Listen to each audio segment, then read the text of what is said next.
The Parsha of Bereshis has arrived. And each year when we come to Bereshis, the end of the Yomim Noraim and the festive day of Shmini Atzeres, Simchas Torah, my mind goes where perhaps it's not supposed to go.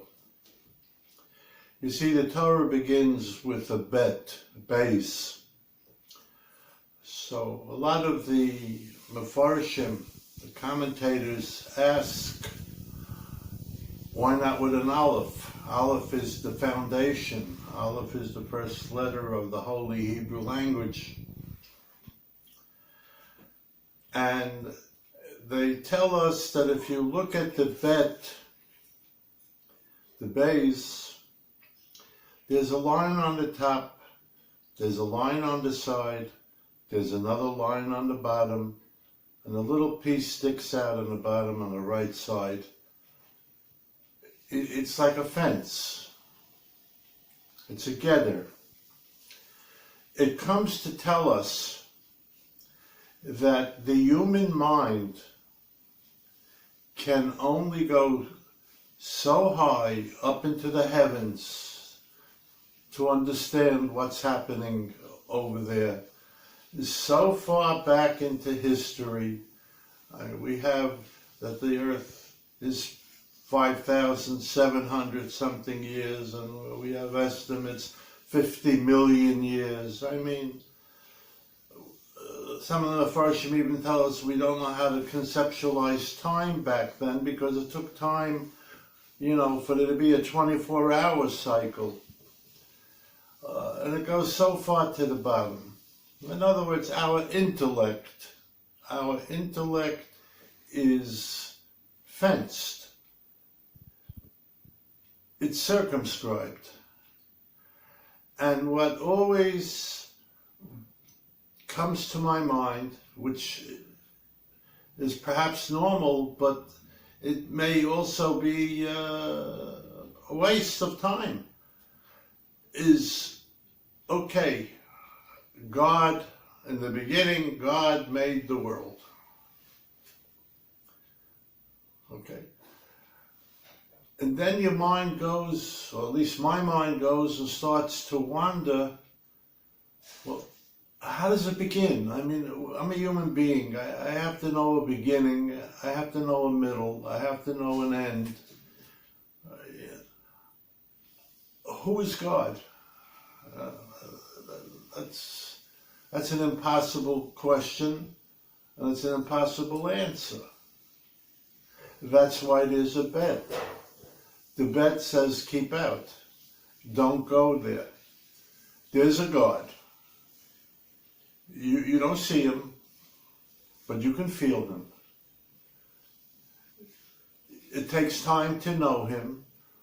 You have to study his Torah. But to get involved with questions, which my mind did, and probably still does, is, when did all of this begin? I have to know a beginning. So the Torah tells me Bereshit, but my mind would like to know what was pre-Bereshit. What was there in existence that became a God in and of itself for all the generations of the world? Who made God? Because if you can know who made God, then God forbid, goes down a level. He's not the all-merciful, the all-powerful. There's someone else. There's something else. You understand the problem? There's nothing. Ayin. And all of a sudden there's yesh. There is something from nothing. So who made this? Nobody including the Maharal who made the Golem of Prague, nobody could take nothing and turn it into something. Everything is here already. Okay? Only the Creator, only Hashem, only God could take nothing and turn it into something. We can modify it, we can verify it, we can expand it, we can paint it, we can reform it, but to make something brand new that doesn't exist in the world, man does not have that ability. He could take the atom and make a bomb out of it, but you need the atom. Who made the atom? And then we get into this concept of the infinity of God. Chai v'kayim. Forever. He's eternal. We can't understand someone that's eternal.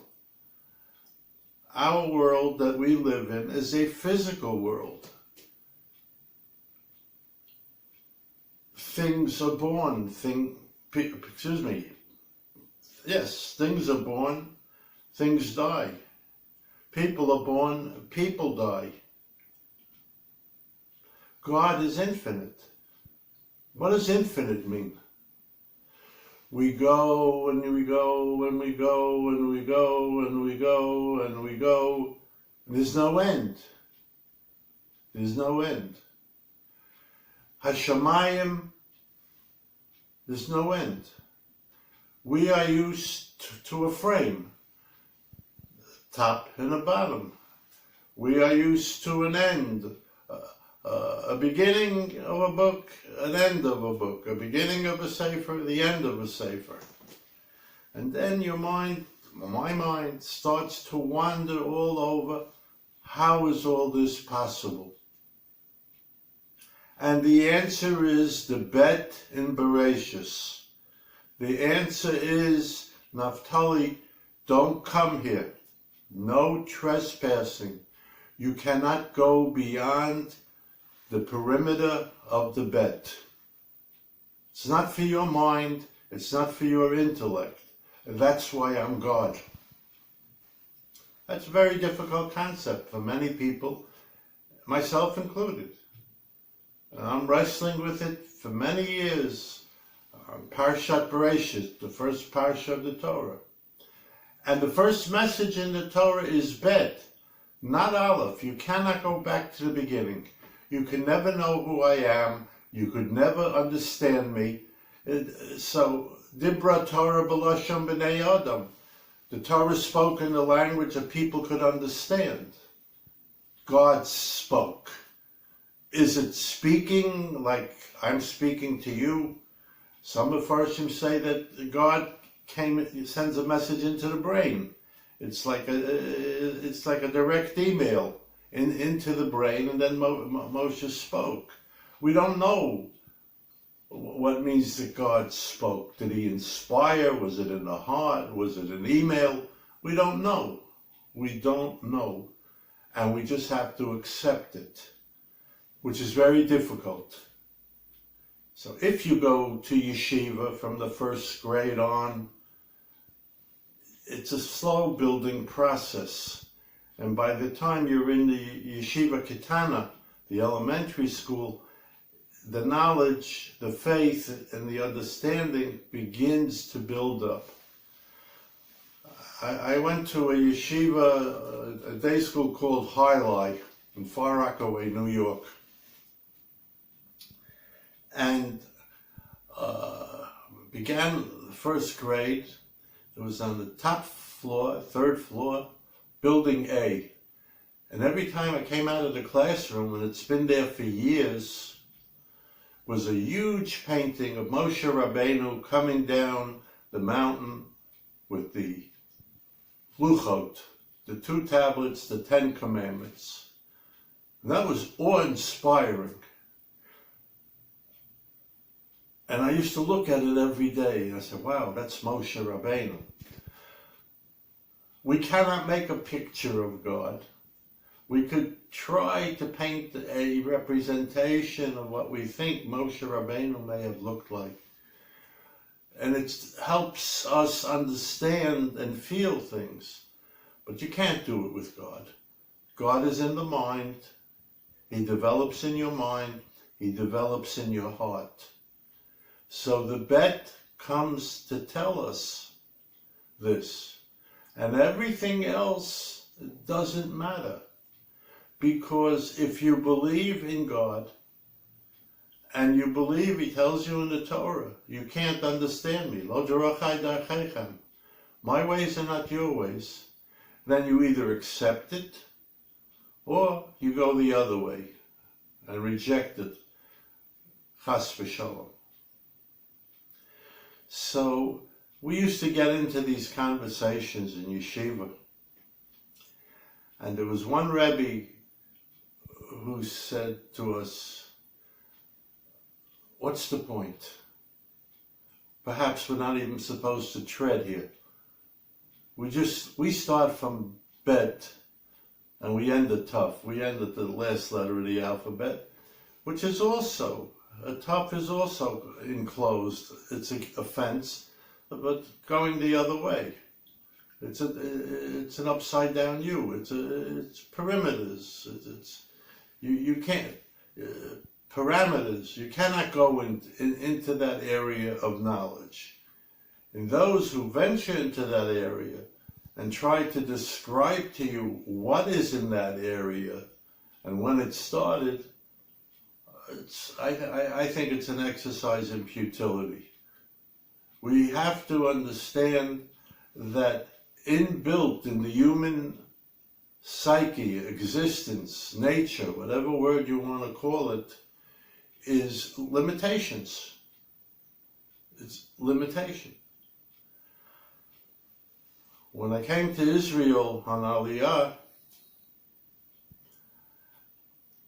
I watched the program National Geographic. And it was fascinating, not that there were so many, probably in the millions, of different little creatures, of fish, of animals, each one with its own biological system, its own nervous system. It's a creation, it's a species. How can millions of these things, from apes to zebras, have been created? So the whole concept that there's no God is, like somebody once said, you can't take Homer's Iliad and throw it, you can't take the alphabet, you can't take the Greek alphabet, throw it on the floor, and you have Homer's Iliad. There's a writer, there's a creator, there's a fashion designer, let's call it. We can't understand these things. We can't understand the human being's physiology. Every few years there are new breakthroughs. So whoever, whatever designed this is all powerful. It's an all-powerful source of energy, wisdom. It's an all-powerful source of everything.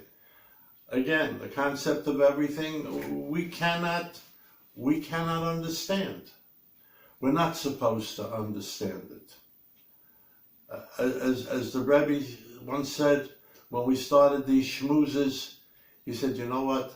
Let's open up the Gemara, let's open up the Talmud, and learn a blot, learn a full page of Gemara. That's the answer.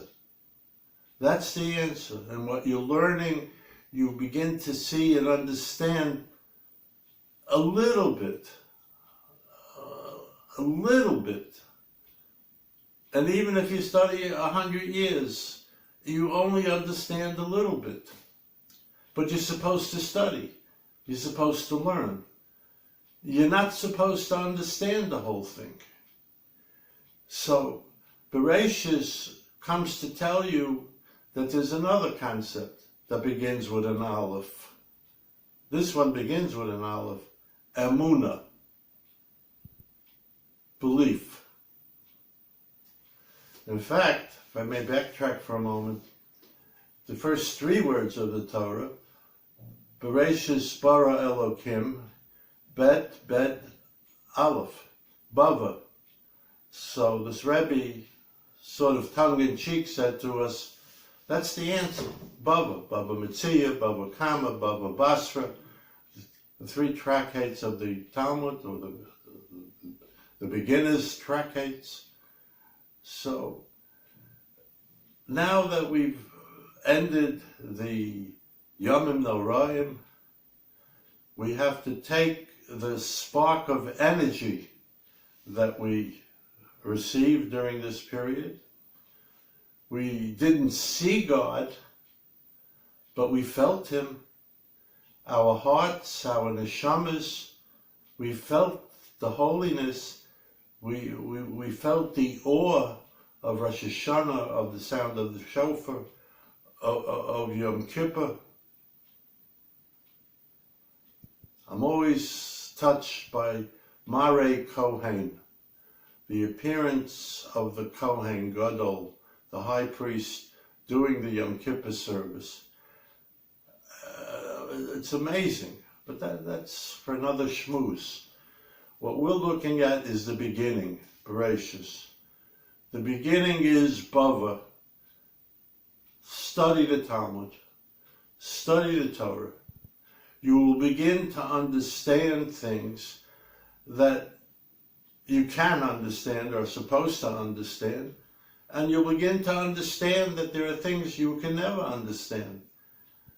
And all of this scientific 50 million years, 100 million years, carbon dating, it's foolish. It's really foolish. And the practical answer is, what difference does it make, really? All right, man is inquisitive, so we could go back as far as possible. You know, they take you to the museum when you're a kid in New York, and you look at Tyrannosaurus Rex and whatever the names of those dinosaurs are. It's fascinating. And why did God make them? And all those questions start to come up. It's not shayach, there's an expression. It's not applicable any longer. We have to deal with what we have. What we have is the Holy Torah. What we have is the learning of Torah. What we have is the mitzvahs of Torah. And as we just read in Koheles, Sof Davar, at the end of everything, the only thing that counts is Torah and mitzvahs. May this parsha of Bereshis that begins with the bet, may we be able to go as high as possible, as far back as possible, as far down as possible, as far forward as possible, within the realms of Bava, within the realm of the Talmud, of study, of learning, and accept everything else. The last point I would like to make on this is we see that Moshe Rabbeinu, Moses, says to Hashem, says to God, Hareini na es kodecha. Show me your honor, your glory, your splendor. So Hashem answers, what answers means, how you define that, I don't know. But there's an answer somehow transmitted to Moshe. Lo yirani ya adam v'chai. You can't see me. Your existence, your physical existence, your mental existence, your emotional existence, you cannot tolerate. The human body, the human brain, the human spirit is not made to tolerate whatever that, let's call it energy, comes forth out of me. Now, wow, that's an immensely difficult concept to understand, but you accept it. You know, you could just look so much at the brightness of the sun without getting blinded. Kaviyachol, how much more so Hashem. But Hashem feels bad, so to speak, tongue-in-cheek. But Moshe says, you know what, we're good friends. I'll do you, so to speak, a favor. Go into the crevice of the mountain. Stay in the crevice. I will pass by. Who knows what that means? My spirit will pass by you, and you will see my back. You will see my back. You know, there's an expression, don't turn your back on me. But God says, that's the best I could do for you. You could see my back, but you cannot see my face. Now, what does that mean? God has a face? I don't know. Is it a flame of fire? Is it fire, thunder, lightning? I don't know, but it's such a spiritual source of energy that the human body was not made to be able to see it without disintegrating. And that's what it is. So, Bereshis, the bet, the conversation between Moshe and God that we read about at the end of the year, these are all indicators of our limitations. And that is the human condition.